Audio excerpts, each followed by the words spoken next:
Hi. Did everyone enjoy their break? A well-deserved one. You were a very attentive audience this morning. Now I get to introduce myself for my own topic. Today I brought to you the topic, human aspects of workforce transformation. So a little bit more about me. Some of you might have heard it already from my accent. I'm from Canada originally, but have lived and worked in Germany for many years. And prior to my time at BASF, I was in external consulting. So my background is very strongly in supply chain consulting with Big Four. So in my 20 years experience in supply chain, I have lived through several transformation projects. So what I brought to you today to share are some of my lessons learned and what I've seen. So just a show of hands around the room, how many of you either are or have been actively involved in a transformation or a major change project? Okay, so a really good number of you.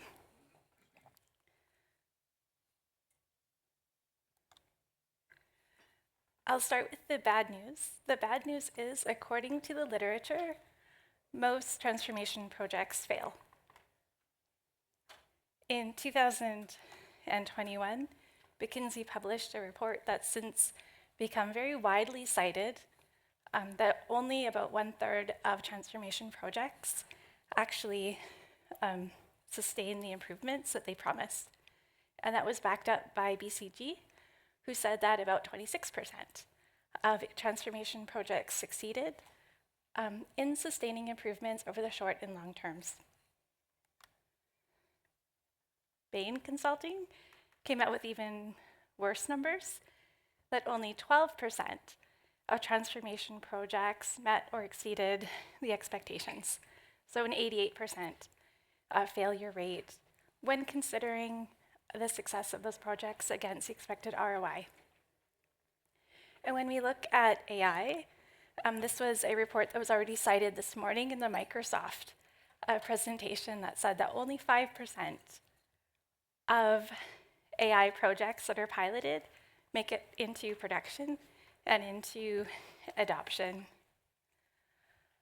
So those are some pretty dismal numbers on transformation projects. What I do notice, and I think maybe you'd agree with me, that not every transformation project faces the same level of failure.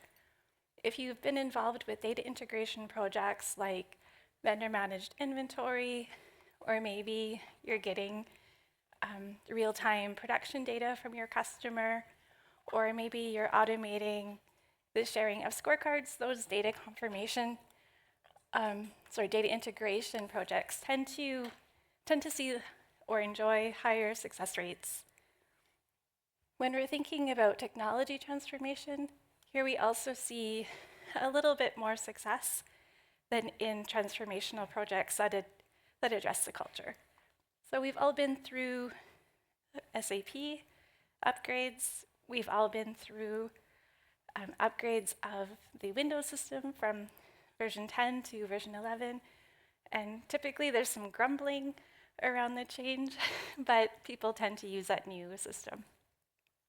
Where we really see challenges are with projects that really demand a change to the workflow, and specifically ones that change how people interact with the business, and changes that really address the culture. I brought today a definition of the culture from the SCM dictionary, which some of you might know from APEX. And they define culture as a set of assumptions that the members of a company share. It is a system of shared values about what is important and shared beliefs about how a company works. These common assumptions influence the ways a company operates.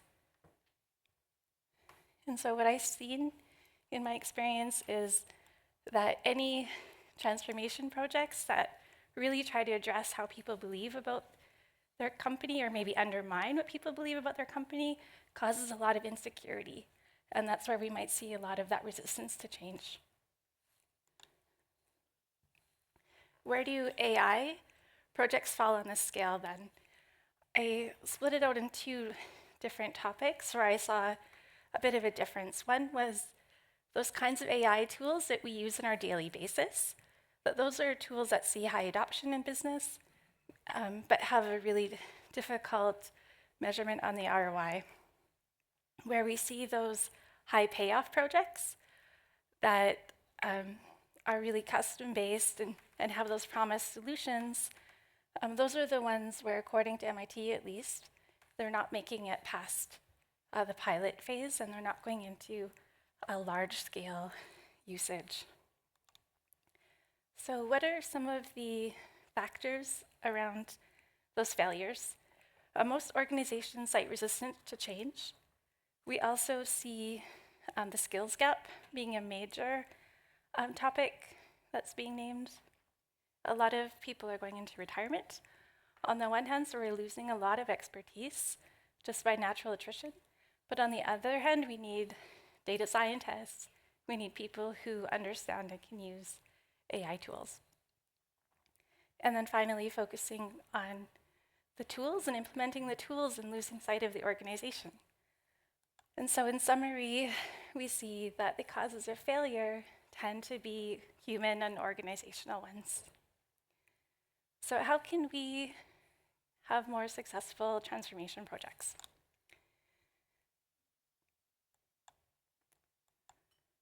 Collaboration and leadership are two key ingredients for that. And I'm going to break that down into some ways where I've seen that work and some ways where we've seen leadership lacking. What we do need is a key ingredient is urgency around a shared idea of the future vision.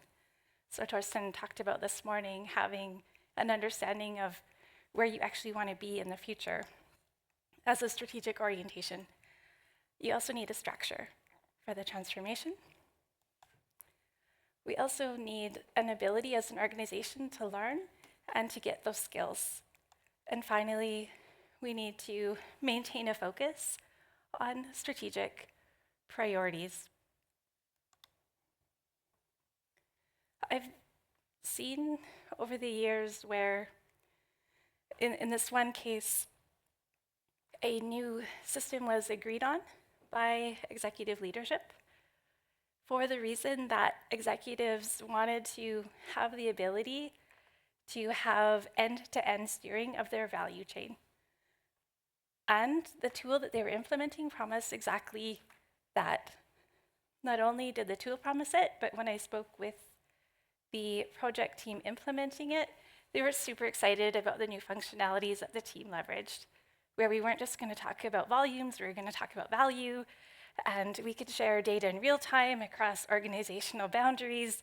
And this tool really supported what executive leadership wanted to achieve.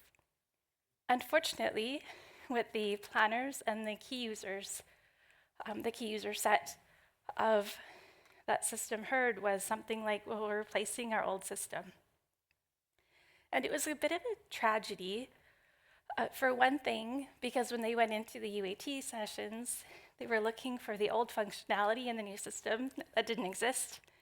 And they weren't seeing the new functionality that the system did support and executives actually wanted. Where I have seen, however, transformation projects succeed is where senior leadership owns the message and stands in front of the user team and says, this is where we want to go and this is why we want to go there. So that needs to be in place. In this case, where I saw it not work so well, it was because a lot of the communication was led up to the implementation team, and it had kind of a hands-off kind of strategy from leadership. The next point is that we need to have a structure around the transformation in order to see it succeed, to produce value. Maybe you've seen a cartoon like this in social media. It's clearly an exaggeration, but we all see a little bit of humor in there because there's something true that I think executives see the value and potential of AI and then hope that some way it's going to get figured out how we can get that potential. So instead, what does need to happen?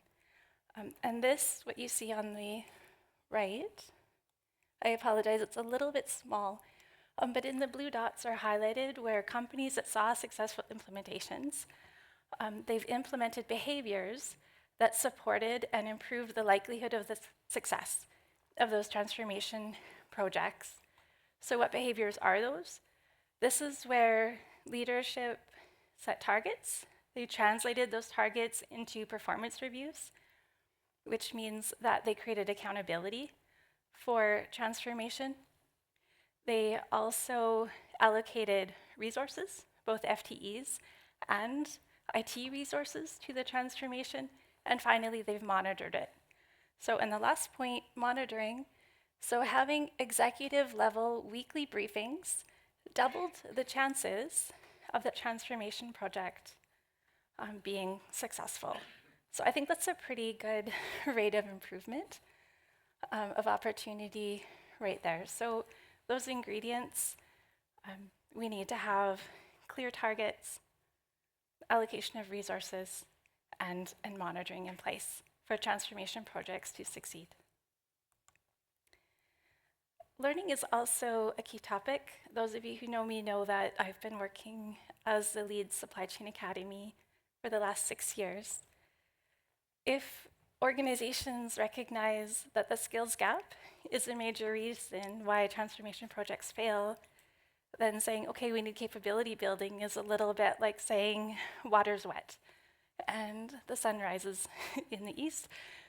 But here from a report by Deloitte, they actually say that a learning organization or an organization that can achieve high impact learning can more than double the likelihood of success by 2.8. So that's the largest factor we've seen so far that can improve the opportunity for successful outcomes of your transformation project. There are 2 key ways that I've seen organizations structure their learnings around transformation projects. One is having a centralized learning organization where a team of experts, including consultants, then creates learning and then goes and deploys the learning across the organization. Very effective, but very expensive, and also not as sustainable. The second key structure that companies use for impact learning is then having a train-the-trainer type strategy where a set of experts then create training materials and then train an expert user team who then act as trainers for the end users. So some of you might be familiar with the train-the-trainer strategy.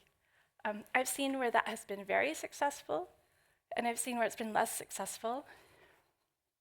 Where it's been very successful is specifically where organizations allow those to-be trainers to be seconded to the project for a while. So allowing those resources at least 50% of their time. It doesn't need to be 100%, but it needs to be a significant enough amount of time that they can absorb the new system or the new process, that they can themselves have time to learn it and really own the process, and then they can give the training. I've seen where resources are sort of duck, duck, goose, or eeny, meeny, miny, mo, or you're the best person that I can pick from this set, and that's setting it up to fail. So resources really need to be dedicated to the project for the time of the project, and they need to be available after the project to support the team going forward if we want to maintain those skills over time. And the last point, and from my perspective, a very, very important one, is having and maintaining a strategic focus. In the presentation from Microsoft this morning, they talked about chasing butterflies. And sometimes we call that the shiny object syndrome, is that there's a new tool, or there's a new must-have, or there's a new crisis, and then the focus shifts. So how do we, in a VUCA world, where there's so much change happening and so many crises going on, how do we maintain focus on one topic long enough to actually see impact? And it's not easy, but I brought another cartoon. In here it says every yes must be defended by 1,000 no's. And specifically what needs to be protected are those really small, that really small handful of people who are really key to driving that transformation forward. So if you decide to implement IBP, for example, that needs to be the strategic focus for those resources who are dedicated to that project. And some other topics might have to take a back seat. Maybe you have a vendor managed inventory that might look really great. It might be a low hanging fruit. But are you going to sacrifice the IBP implementation to go chase the other opportunity? And what's tricky about those no's is that each of them might be important. Each of them might have a value case. Each of them might have an executive sponsor or somebody that politically would desire to see that. So it demands a lot of leadership and decision making to really set that line in the sand and say, we're going to let our people just focus on one thing and drive it home. BCG also says the same thing, that having a long-term strategic orientation has a strong positive correlation with transformation performance. So if you want to succeed in your transformation projects, maintaining that strategic orientation is going to be key. So in summary, as supply chain leaders, my message to you is own the message around why we are implementing this transformation. Maintain the momentum. Make it part of your team meetings. Make it part of your performance reviews with your team members. Meet with your team and make sure that it's continually top of mind and on the agenda. And finally, again, especially for those key people that are roped in, please protect them by allowing them to focus on the project that you believe is most closely aligned to the strategic initiatives of your company. And with that, I thank you for your attention, and I welcome your questions or comments.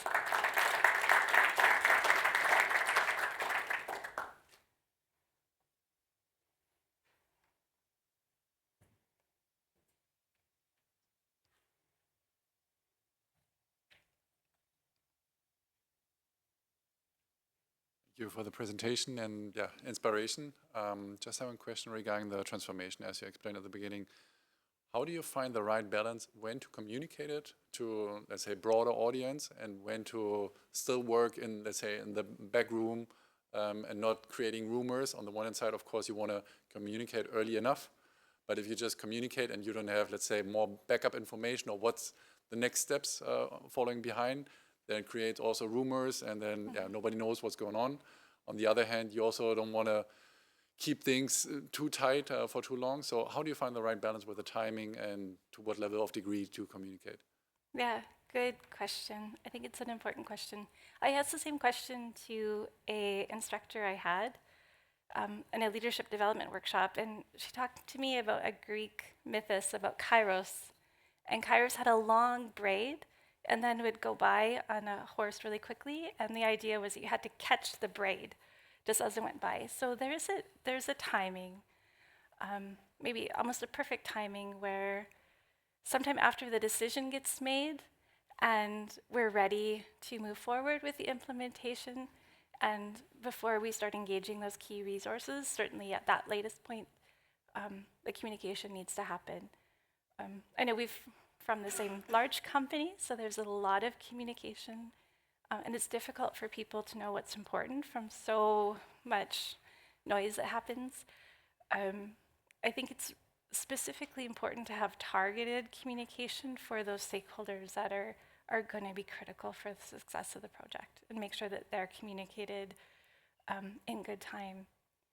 And the other issue, I think, is maintaining the momentum and making sure that those people that are involved in the implementation, or those users that are going to be significantly impacted, that they continue to be aware that management still finds this important after 3 months, after 6 months, after 12 months. So not letting go of that message either. Thank you. Thanks, Gerhard.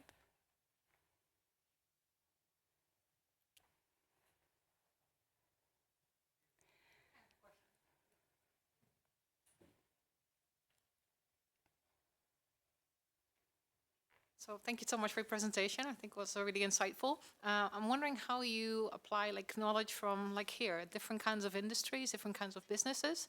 Have you experimented with knowledge exchange sessions or letting people learn by growing elsewhere or solving a business case together outside of your corporate boundaries? How do you look at that? That's a good question. I think it's really important, first of all, to get insights from other industries.